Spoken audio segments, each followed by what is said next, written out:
मया दृष्ट्वा वीणापुस्तकदाने हंसमानं समायुक्ता विद्यादानक्रमम्।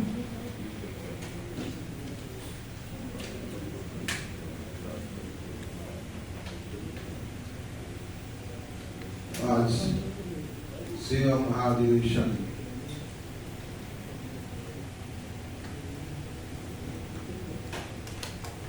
के कार्यक्रम के अंदर सभी मंच पर विराजमान मुख्य अतिथिगण, पदाधिकारीगण, सेवा से जुड़े हुए सभी साथीगण, राष्ट्र पदाधिकारीगण, सबको मेरी तरफ से नमस्कार।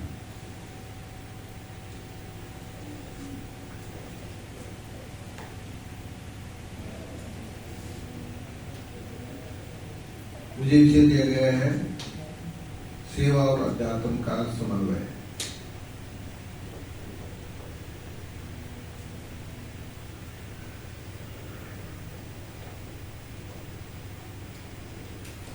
हम सभी लोग सेवा से जुड़े हुए हैं, लेकिन हम साथ में समझें कि हम सेवा क्यों करें, क्यों करते हैं हम सेवा, क्यों सेवा को बड़ा माना जाता है।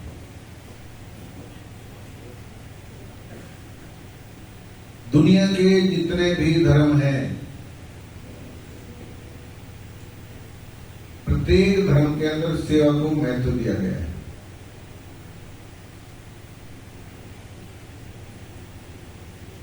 यहां पर भी भरतपुर में भी, दूसरी जगह भी जो सेवाश्रम है, बोधर में भी जो सेवाश्रम है, वहां पर बड़े बड़े संत लोग आते हैं और वो आकर के यही कहते हैं कि जो हमारे शास्त्र कहते हैं, जो हम स्टेज पर बैठ करके बात करते हैं, उसका प्रैक्टिकल रूप आपके पास में है। और यही कारण है कि इन सेवा संस्थाओं में जो सहयोग देने वाले हैं,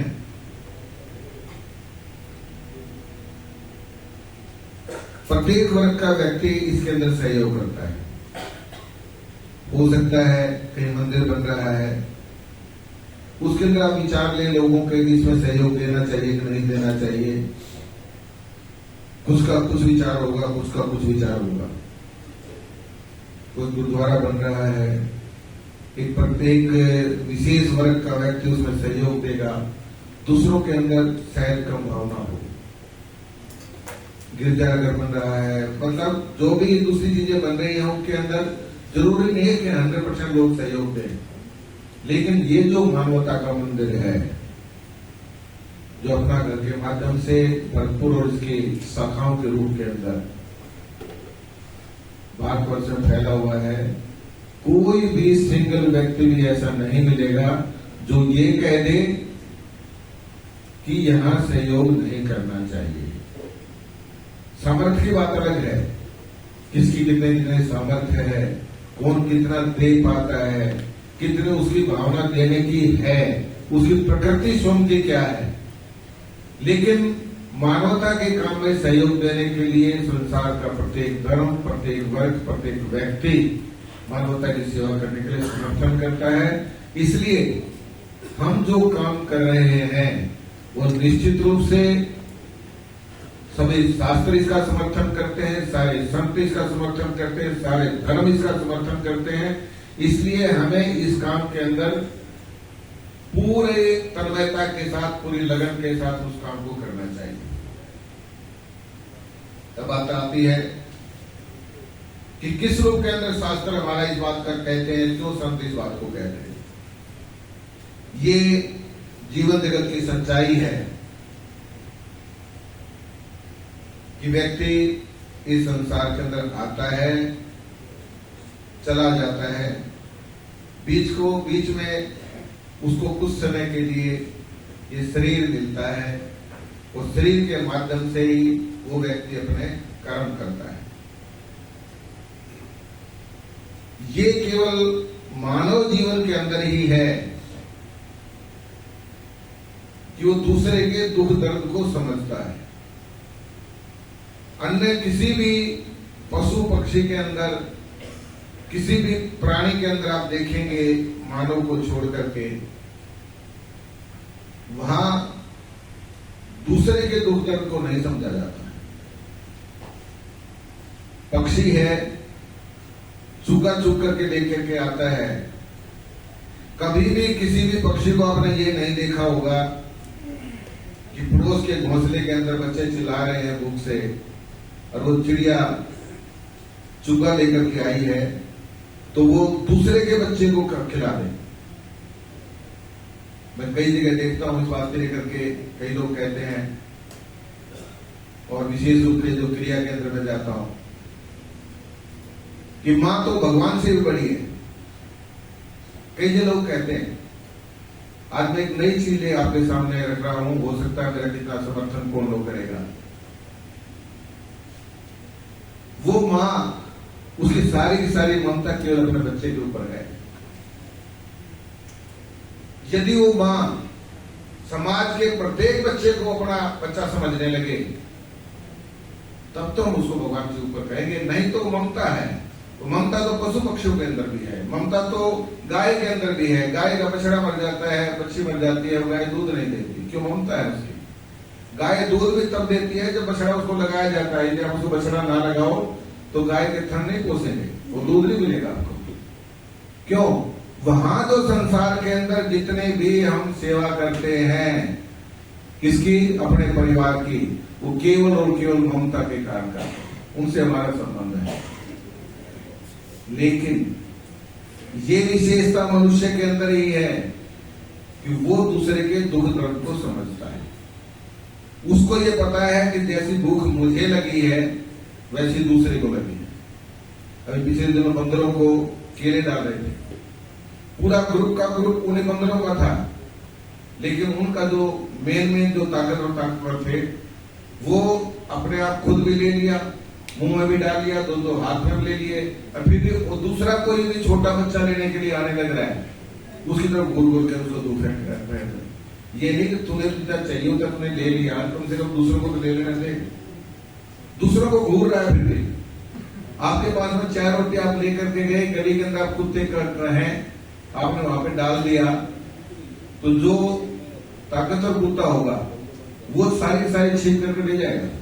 वो ये नहीं सोचेगा बाकी 3 कुत्ते भी तो है जो कमजोर हैं, उनको भी तो भूख लगी है, क्यों नहीं हम 4 रोटी हैं, 4 कुत्ते हैं, 4 बांट के खा ले, 1 रोटी 4 दिन ले लो। नहीं होता। क्यों? वे पशु कहलाते हैं, वो हीन योनि कहलाती हैं। मनुष्य अपने आप को सर्वश्रेष्ठ प्राणी कहता है। किस नाते है वो सर्वश्रेष्ठ? इस नाते है कि वो दूसरे के दुख दर्द को अनुभव करता है। उसके अंदर ये, उसको ये पता है जिस प्रकार से मुझे भूख लगती है वैसे ही उस गरीब को भी भूख लगती है। जैसे मैं ये समझता हूं कि मेरे पास में मेरा बेटा बीमार है तो मैं इसको डॉक्टर के पास में ले जाऊं। जैसे अमीर आदमी लेकर के जाता है डॉक्टर को, क्या कहता है? डॉक्टर साहब मेरा बेटा ठीक होना चाहिए, इसे कुछ भी लग जाए। क्यों? उसकी ममता सारी अपने बेटे के प्रति है, वो ऐसा बोलता है डॉक्टर के पास जाकर, डॉक्टर साहब मेरा बेटा ठीक होना चाहिए, जो उसे लगेगा लग जाए, कोई बात नहीं। लेकिन वो गरीब माँ कैसे कहेगी ये बात जाकर डॉक्टर के पास? क्योंकि उसके पास वो साधन नहीं है।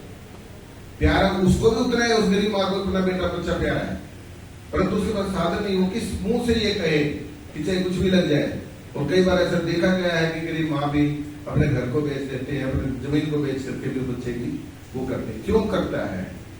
कि हमें ये मालूम है कि प्रत्येक को अपना बच्चा प्यारा है, प्रत्येक को भूख लगती है तो वैसा ही महसूस होता है जैसे मुझे महसूस होता है। ये गुण केवल और केवल परमात्मा ने मनुष्य के अंदर दिया है। और यदि तुम्हें दूसरे के दुख के अंदर स्वयं दुख का एहसास नहीं होता, तुम्हारे अंदर ऐसी संवेदना नहीं है कि जो दूसरे के दुख से दुखी हो सको, इसका मतलब यह है कि परमात्मा ने हमारे को मनुष्य बना करके गलती की है। फिर तो हमें पशु बना देना चाहिए था। वहां भी हमें ममता का सुख मिल जाता, बच्चे पैदा करने का सुख मिल जाता, वहां भी हमारे को सारे सुख मिल जाते जो थे, जो पशुओं के अंदर होते हैं। लेकिन ये जो गुण है विशेष रूप से केवल परमात्मा ने मनुष्य को दिया, इसका मतलब क्या है? अब ये मनुष्य का दायित्व बनता है कि जब वो इस बात को जानता है तो अपने विवेक का आदर करे। जो उसको विवेक परमात्मा ने दिया है, स्पेशल बुद्धि परमात्मा ने दी है कि दूसरे के सुख दुख को अनुभव करता है, तो उसका ये कर्तव्य भी बन जाता है कि दूसरे के सुख में काम आए। और ये जो बुद्धि, ये जो काम है दूसरे के काम आने की जो विधा है, यह केवल मनुष्य के अंदर ही है। और कहीं पर भी ऐसी अपेक्षा नहीं की जाती कि दूसरा दूसरे की सेवा करेगा, पशु पक्षी की सेवा करेगा, वो करेगा नहीं, मनुष्य से अपेक्षा की जाती है। क्यों? दूसरे के दुख दर्द को समझता है। अब पक्षी मान लो, अब ये समझो अभी हमारे पास में जो भी कुछ है वो हमने समाज से लिया है, तो इसलिए हमारा ये कर्तव्य बनता है कि उसको समाज के अंदर जो भी निम्न वर्ग है, जो भी जरूरत वाला वर्ग है, उसकी हम सेवा करें, ये हमारा कर्तव्य बन जाता है। अध्यात्म के अंदर 3 पक्ष मुख्य रूप से आते हैं, ज्ञान, कर्म और भक्ति।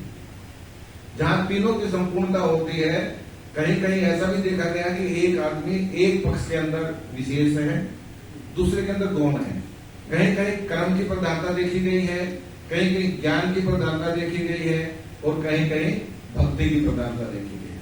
लेकिन यदि तीनों ही गुण किसी व्यक्ति के अंदर हो तो वो सुप्रीम कहलाता है। अब उसके अंदर तीनों का समन्वय यदि उसके अंदर है